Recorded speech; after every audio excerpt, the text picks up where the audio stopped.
कुछ जरूरी दीनी और इस्लामी बातें। आज हम आपको कुछ जरूरी इस्लामी बातों के बारे में बताएंगे जिनका इल्म होना आपको बहुत जरूरी है।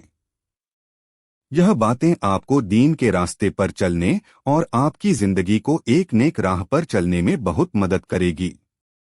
इन अच्छी इस्लामी बातों को पढ़कर अगर आप इस पर अमल करते हैं तो बेशक आप काफी गुनाहों से बच सकते हैं और नेकी पा सकते हैं। लोगों से अच्छे अखलाक से पेश आना और तकलीफ देने वाली हर चीज को रास्ते से हटा देना नेकी है। नेक कामों से मोहब्बत करना और बुरे कामों से नफरत करना ईमान की पहचान है। पल भर का सब्र दुनिया की तमाम चीजों से बेहतर है। लोगों को नेक रास्ता बताने वाले लोगों पर अल्लाह की रहमतें बरसती हैं। जो मेहनत करके हलाल रोजी कमाता है वह इंसान अल्लाह के बहुत करीब रहता है। किसी बीमार का हाल चाल पूछने वाले और उसकी अच्छी सेहत के लिए दुआ करने वाले लोग खुदा को बहुत पसंद हैं। माँ बाप की खिदमत करने वाली औलादों की खुदा हर दुआ कबूल फरमाता है। अपना माल बेचने के लिए झूठी कस्में न खाया करो, इससे माल तो बिक जाएगा लेकिन उसकी बरकत खत्म हो जाएगी। खुदा और अपनी मौत को हमेशा याद करो। जब भी किसी दीनी भाई या रिश्तेदार से मिलो तो सलाम जरूर किया करो, इससे आपस में और मोहब्बत बढ़ेगी और रिश्ते और मजबूत होंगे। खाना शुरू करने से पहले बिस्मिल्लाह शरीफ जरूर पढ़ा करो। अपनी जबान पर काबू रखा करो ताकि किसी और को तुम्हारी वजह से तकलीफ न हो। चलते फिरते वक्त कलमा और दुरूद शरीफ पढ़ा करो और हर वक्त खुदा को याद किया करो।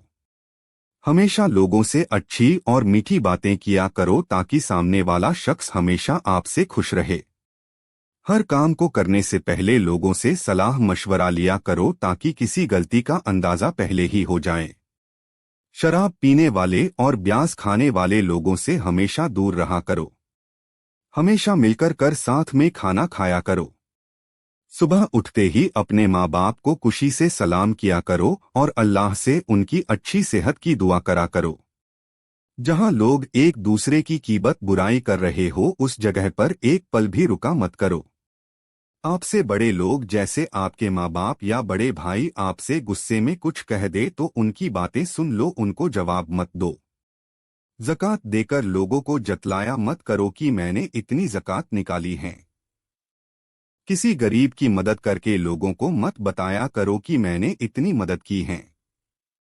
जिस घर में कुरान की तिलावत नहीं होती उस घर की बरकतें खत्म हो जाती हैं। रहमत के फरिश्ते उस घर से चले जाते हैं। जिस घर में कुरान की तिलावत होती है वह घर शैतानी वसवसे से दूर रहता है। सबसे बेहतर मुसलमान वह है जो खुद कुरान सीखे और दूसरों को भी सिखाए।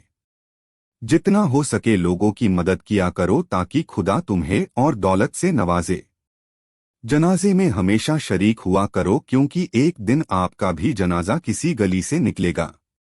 रात को सोने से पहले वजू कर लिया करो ताकि पूरी रात शैतानी साए से दूर रहो। उम्मीद करते हैं आप इन सारी इस्लामी बातों पर अमल करेंगे और दीन के रास्ते पर चलने की तरफ एक कदम बढ़ाएंगे।